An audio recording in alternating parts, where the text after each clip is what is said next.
ingatkan, mumpung ini masih ingat, saya ingatkan betul-betul ya. Jadi hati-hati betul, ada kalanya iblis menanamkan penyakit.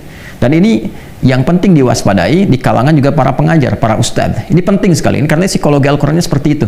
Ya, akan ditemukan keadaan-keadaan karena ketidakmampuan atau karena kebelum mampuan mendapatkan informasi sehingga terbatas pemahaman dan didapati orang lain mampu menyampaikan itu, maka iblis akan menanamkan, ini potensinya, sifat-sifat keangkuhan, ya kan? Yang dengan keangkuhan itu dia mengemas sedapat mungkin supaya orang lain tidak mendapati ilmu dari orang-orang yang dimaksudkan atau orang yang Allah titipkan pengetahuan kepadanya, supaya terfokus kepadanya saja. Ini bahaya. Ya, dan ini tidak lain dari keangkuhan yang ditanamkan oleh iblis laknatullah alaihi. Ini mesti hati-hati ya. Nanti babnya berbeda lagi kalau beda ilmu dengan ilmu, ada pemahaman misalnya. Nah, ini akan berbeda babnya ya. Kalau ada yang salah, ada yang benar, untuk mengingatkan itu babnya beda. Tapi kalau ini benar, ini mendatangkan dalil dan ditutup peluang untuk mendapatkan pengetahuan, itu penyakit namanya. Ya. Nah, kembali ke sini. Qalu subhanaka, subhanaka bermakna tubna, Masya Allah, malaikat dia bertobat ya. Tubna ilaika, ini di tafsirnya Tanwirul Mikbas, min dzalika ya, min dzalika. Insyaallah saya sudah baca, jadi insyaallah semoga Allah berikan kemudahan untuk menyampaikan. Tubna ilaika min dzalika, ya Allah kami bertobat. Ya, min dzalika, dzalika itu apa? Dari pertama mempertanyakan, ya kan? Pada Allah Subhanahu wa taala sifat pertanyaan. Ya, ingin tahu, ingin menambah itu, ya Allah, kenapa yang dipilihnya kok Adam alaihissalam menjadi khalifah yang bertugas di bumi, ya kan? Kenapa misalnya tidak dipilih seperti malaikat saja? Ya kan? Wa nahnu nusabbihu bihamdika wa nuqaddisu lak. Sedangkan sifat kami ini lebih optimal untuk menaati. Kami yang bertasbih, bertahmid, bertakdis. Tapi justru karena itulah kemudian ya menjadi tidak akan optimal membangun konteks kehidupan di bumi, karena tugas malaikat ya monoton di satu titik saja. Ya, bagaimana kalau yang sujud bisa bangun masjidnya, bagaimana? Karena sujud terus, nggak berkembang kehidupan. Tapi di konteks ini ketika masuk ke ayat 32, yang paling menarik adalah para malaikat mengatakan subhanaka. Ini kalimat subhan itu subhan bentuk masdar yang sifatnya mubalaghah, ya, sifatnya superlatif, mengandung makna tasbih, ya. Tasbih, teman-teman sekalian, ini kalimat pengagungan ya, dan penyucian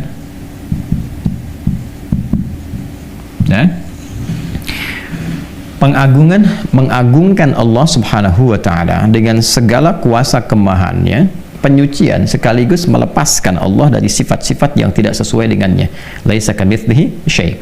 Misal, bila ada satu komentar yang melekatkan komentar itu kepada Allah dan tidak sesuai dengan sifat keagungan Allah, yang diharuskan sifat itu disucikan dari Allah Subhanahu wa taala karena Allah tidak memiliki itu, maka kalimatnya ini menggunakan kata subhan. Contoh, Quran surah kedua Al-Baqarah di ayat 116. Wa qalu ittakhadallahu walada. Subhan.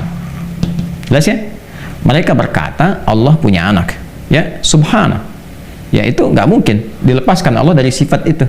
Karena sifat-sifat memiliki keturunan, sifat berpasangan, dilahirkan atau melahirkan, itu sifat makhluk. Sedangkan Khalik, Tuhan, ya Allah, harus total berbeda dengan makhluk. Kalau sedikit saja ada keserupaan, maka berpotensi makhluk menjadi Tuhan. Maka secara logika, yang Tuhan dengan makhluk mesti totally different, mesti berbeda sepenuhnya, nggak boleh sama. Itu kan secara logis ya, secara akal itu masuk logika. Antara Tuhan dengan makhluk mesti beda. Ini yang dimaksud penegasan dalam Al-Quran, laisa kamitslihi syai' wa huwas sami'ul basir. Nggak boleh ada yang serupa dengan Tuhan. Sifat Tuhan mutlak harus berbeda dengan makhluk. Jadi kalau makhluknya melahirkan, Tuhan nggak boleh melahirkan. Kalau makhluknya dilahirkan, Tuhan nggak boleh dilahirkan. Kalau makhluknya berpasangan, Tuhan nggak boleh berpasangan. Ya, mesti berbeda. Ini sangat logis sekali. Ya, baik. Maka ketika ada yang mengatakan misalnya sifat yang berbeda dengan sifat ketuhanan, wa qalu ittakhadallahu walada, subhanah, ya kan? Mereka berkata, ya Tuhan Allah punya anak, subhanah. Ya, nggak mungkin. Allah Maha Agung, harus beda dengan makhluk. Maka disucikan dari sifat demikian. Contoh lagi. Orang-orang memberikan komentar saat Nabi sallallahu alaihi wasallam melakukan Isra, ya, dengan izin Allah Subhanahu wa taala, diisrakan oleh Allah, karena itu kalimatnya menggunakan kata asra, ya kan? Diisrakan oleh Allah Subhanahu wa taala, menunjukkan ketidakmampuan Nabi melakukan sendirian, karena itu adalah bagian dari mukjizat, dan mukjizat adalah peristiwa yang menjadikan kita meyakini bahwa itu adalah kekuatan yang tersambung kepada Allah, sehingga kita meyakini sesungguhnya itu adalah seorang nabi, rasul, dan Allah yang punya kuasa, dan dengan itu muncul kepatuhan dan keimanan kepada Allah. Baik, sebagian orang berkomentar, ini nggak mungkin Muhammad SAW melakukan perjalanan dari Masjidil Haram, Makkah Al-Mukarramah ke Masjidil Aqsa, naik ke langit lagi, ya, cuma dalam waktu yang sekejap saja, sepertiga malam balik lagi, ya. Maka mereka ada yang menyimpulkan, wah ini nggak mungkin, ini dusta, Tuhannya Muhammad mengada-ngada dan sebagainya. Maka turunlah ayat untuk membantah itu dengan kalimat subhan, ya, di Quran surah 17 dengan namanya surah Al-Isra, di ayat pertama, subhanalladzi asra bi'abdihi laila minal masjidil haram ilal masjidil aqsa alladzi barakna haulahu linuriyahu min ayatina innahu huwas samiul basir.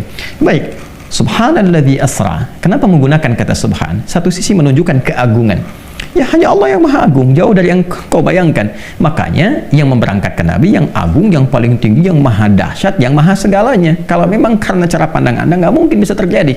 Anda terbatas, kemampuan terbatas, karena itu hanya yang maha agung yang bisa melakukan itu. Baik, siapa dia? Allah. Allah yang jauh dari apa yang Anda bayangkan, jauh dari apa yang Anda tuduhkan, jauh dari apa yang Anda cemoohkan. Maka menggunakan kata apa? Subhan. Maka di sini ketika malaikat menggunakan kata subhanaka la ilma lana, Quran surah ke-32, surah kedua, Quran surah kedua ayat 32, surah Al-Baqarah ayat 32. Ketika malaikat menggunakan kata subhanaka, ini bentuk ketawaduan luar biasa. Ya, Masya Allah. Dan malaikat cuma bertanya gitu kan, dan dari pertanyaan itu Allah jawab. Ya, karena ada kekhawatiran bahwa dengan melakukan itu, ya, diduga ada bentuk-bentuk sifat-sifat merasa tinggi, bentuk-bentuk kekurang tawaduan, langsung keluar kalimat subhanak, ya Allah, hanya Engkau yang maha agung, ya kan? Ya, kami bebaskan, ya, diri kami dari hal-hal yang kurang baik, dan Engkau maha suci dari segala hal yang disifati oleh makhlukmu yang tidak selaras dengan keagunganmu. Ini betapa tinggi keteladanan yang ditampilkan oleh para malaikat untuk selalu menunjukkan ketawaduan dalam setiap hal dalam berkehidupan. Imam Malik adalah contoh yang paling luar biasa mempraktekkan ini. Ketika ditanya puluhan pertanyaan, ada yang mengatakan 40 pertanyaan, kan? Dan Masya Allah, di antara sekian banyak yang bertanya itu, yang paling viral adalah orang yang menguji beliau dengan satu pertanyaan yang sangat mudah sekali, ya, dan orang-orang sudah tahu, tapi beliau menjawab dengan kalimat yang sangat luar biasa. Allahu a'lam. Ditanya A, Wallahu a'lam. Tanya B, Wallahu a'lam. 40 kurang lebih dijawab cuma 8, 32 Wallahu a'lam. Sebagian orang berkomentar, ya kan? Dulu kan belum ada komen yang like, share, and subscribe. Cuma komennya langsung, gitu. Jadi nggak di belakang, bertanya langsung, konfirmasi, ya Imam, gitu kan? Kenapa pada pertanyaan yang sederhana ini, gitu kan, Anda menjawab Allahu a'lam, padahal kan pertanyaannya ya mudah untuk diketahui. Nah, ini sebetulnya konfirmasi yang salah, sudah tahu kok nanya. Itu kan sifat yang kurang baik juga kalau murid bertanya untuk menguji. Nah, ini keterlaluan, dan keberkahannya pasti tidak akan didapatkan. Itu sudah confirm yang demikian, ya. Maka apa jawaban Imam Malik rahimahullahu taala? Beliau menjawab, malaikat saja, ya, makhluk yang diciptakan oleh Allah sempurna dalam ketaatannya, kebaikannya, kemuliaannya, mengatakan subhanaka la ilma lana illa ma 'allamtana innaka antal alimul hakim. Maka siapa malaikatnya? Masya Allah. Jadi Imam Malik itu dengan perkataan Wallahu a'lam ingin mengajarkan pengetahuan, bukan ingin menyampaikan, ya, dalam konteks ini tidak tahu tentang jawaban, tapi ingin menegaskan bahwa ada kalanya kita mesti merendah, ya kan? Dan itu bagian dari ilmu juga, untuk menunjukkan kepada orang jangan merasa menguasai setiap hal. Problemnya apa? Ketika seseorang merasa menguasai setiap hal, bisa jawab ini, jawab itu, ini, itu, nanti akan muncul penyakit yang kedua. Apa penyakit yang kedua? Setan tanamkan dalam dirinya seakan-akan semua mesti dikuasai. Akhirnya memaksakan diri untuk menjawab pada apa yang tidak dikuasainya, dan ini bencana, musibah ini. Musibah. Ya, permisi sebentar, buka Google dulu. Lihat lagi, sekarang ada artificial intelligence, itu lebih kacau lagi gitu kan, dalam konteks yang hal-hal yang boleh jadi belum diketahui, ya, atau konteks yang berseberangan. Kan ilmu itu tinggal dibagi dua, ada yang bermanfaat, ada yang tidak. Yang manfaat diolah jadi kebaikan, yang tidak ditinggalkan.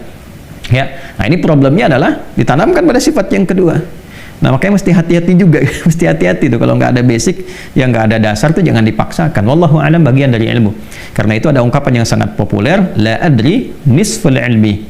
Perkataan saya tidak tahu adalah setengah dari pengetahuan.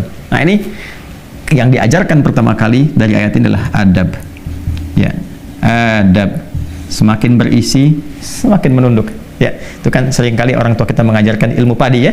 Al-Quran datang jauh sebelum itu untuk mengajarkan tentang adab, bagaimana seorang berilmu itu semakin tinggi ilmunya, semakin tawadhu sifatnya.